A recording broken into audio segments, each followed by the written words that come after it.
Barry, thanks as ever for your time. It's been an incredible 17 days here at the Crucible. How do you reflect on it? We may yet have more drama to come because we've got the big day, haven't we? The winning line approaches. I think the reflection has been frustration early doors of a small crowd and then no crowd. Absolute relief and joy at the fact that we've got a live audience for the final itself. The matches, I mean, I shall never, I've been coming to the Crucible for over 40 years, never seen two semi-finals go to the deciding frame, for example. This game seems to throw up moments of drama that you can't anticipate, and it's been a wonderful experience for everybody. And it's a statement that sport is so important to us in our lives, and sport is back and it's being led by snooker.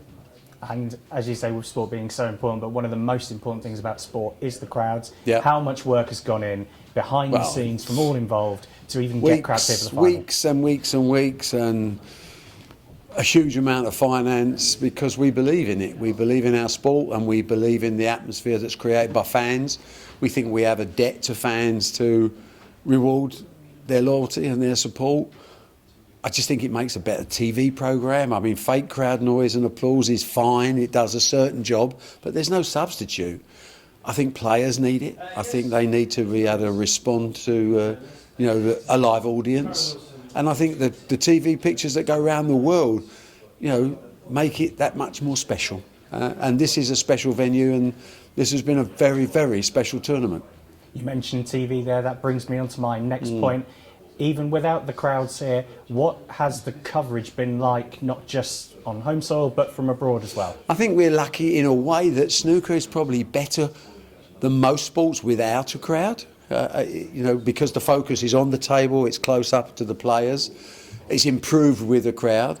The coverage itself has gone extremely well, and of course the early reports from broadcasters are ecstatic in terms of maximum audience, record audience. It's a good time to be a snooker fan, it's a good time to be in snooker, and the broadcasters are getting repaid for the loyalty they've shown us over the years, and I'm delighted to see they're sharing in our success. As you say, a great time for snooker and for all these broadcasters. Obviously, WST will have felt a little bit of strain in this pandemic, like every business. However, we have a packed calendar coming up. Yeah. What its shape is the business in, if you like, heading forward, and is snooker going to be in a good place, do you think, for the coming months? I think we're going to have challenges. I think all sports are. I think we are geared up to cope with those challenges. We have certainly the management and the staff that are completely committed to delivering the very best product they can, and the players are happy to in the knowledge that we are going to keep them busy. There's going to be lots and lots of events.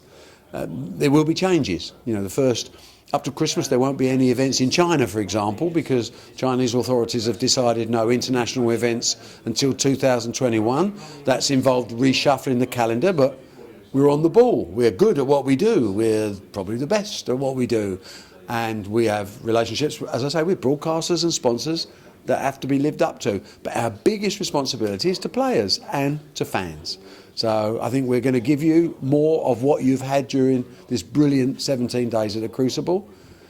Some of it will be behind closed doors, some of it will be with limited crowds. But the big thing about having crowds, even in a small way, it's the first step on bringing sport back to live audience. Not just for us, for all sport.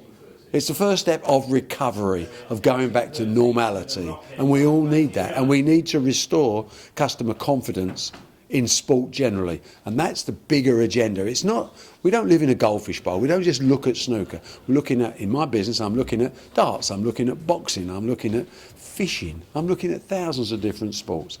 The Crucible has been the flag bearer of live action back to sport, and it has regenerated the sports business where people say, snooker can, why can't we? And that has been achieved because of the staff, because of the support of broadcasters and sponsors. In particular, someone like Betfred. I have to give them a call out because these guys have sponsored us for years. We're going to announce today another year extension on the Betfred agreement. They've been an integral part of our success at the Crucible, and they deserve that recognition. So it's not about who you are, it's about how you act, how you react. When there's a problem, Do you put your head in the sand, ignore it, it'll go away? Or do you get off your chair and do you do something about it? Snooker, our sponsors, our broadcasters have done something about it. And that's why we're seeing the record audience figures we're seeing today. And hopefully we'll have even more record audiences for the final. Let's talk about that for a second. Kyron Wilson, a fantastic comeback into the match yesterday. Yep. What do you make of his run here and what a bright future he has in the game? He's been one of the outstanding, when I say prospects, he's won 3 ranking events already, so he's more than a prospect. He's a top player. I think Kyron, I think Judd Trump, these are the future of the game, but we can't forget the old boys because they're still delivering brilliantly well. The class of 92, Williams, Higgins, O'Sullivan, still capable because they're still great players. They're not great because other people are not very good.